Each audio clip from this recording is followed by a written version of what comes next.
Sumunar lintang-lintang asre renenggo ing awang-awang anyekseni prasapaning ati sliramu cuwita kang tak tresnani.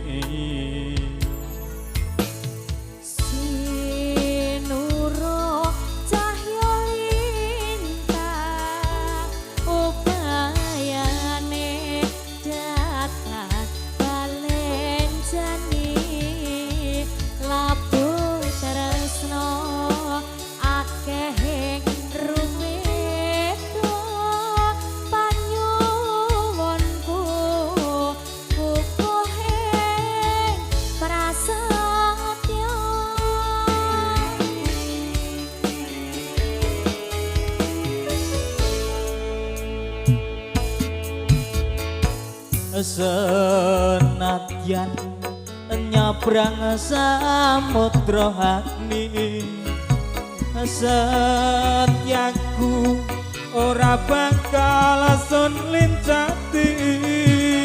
Senadyan munggah pucuk ing ngarga tresnaku ora bakal sirna. Saking rupita kang tumeka sirna awit gedene rasa tresna. Sinawang kidung asmara nala setya tumeka oncating nyawa.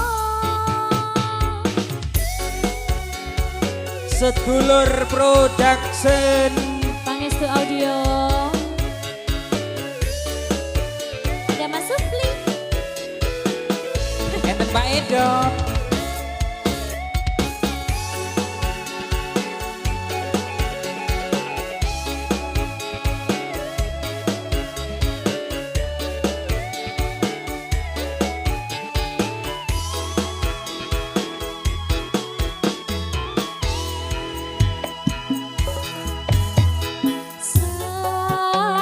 Mas wong ayu gantelaning telamsar. Ya mung sira mongko mustikaning kala. Senajan 1000 widodari tumurun ing marcapada, tresnaku ora bakal kengguh ing prasapa. Nyuwuna tumurin lintang lan rembulan bakal sun wujuti awit denging tresnaku marang sliramu Yayi.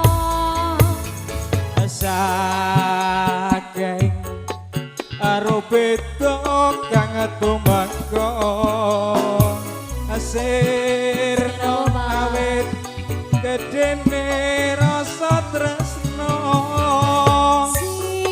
Sinawang kidung asmara nala setya tumeka oncating nyawa.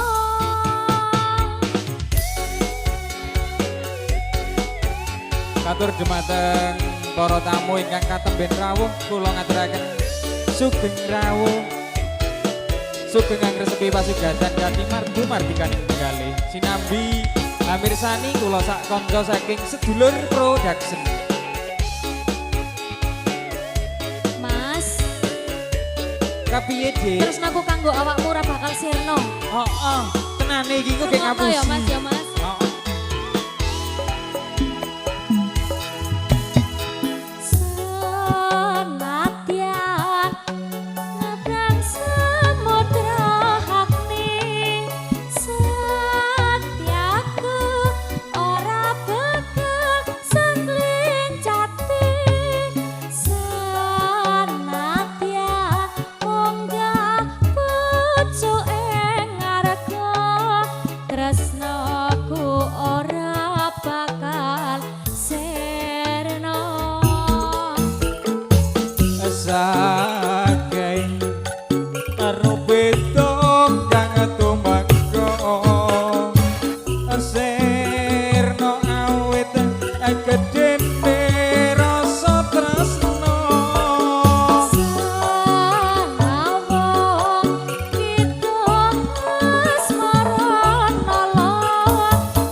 gedene rasa tresno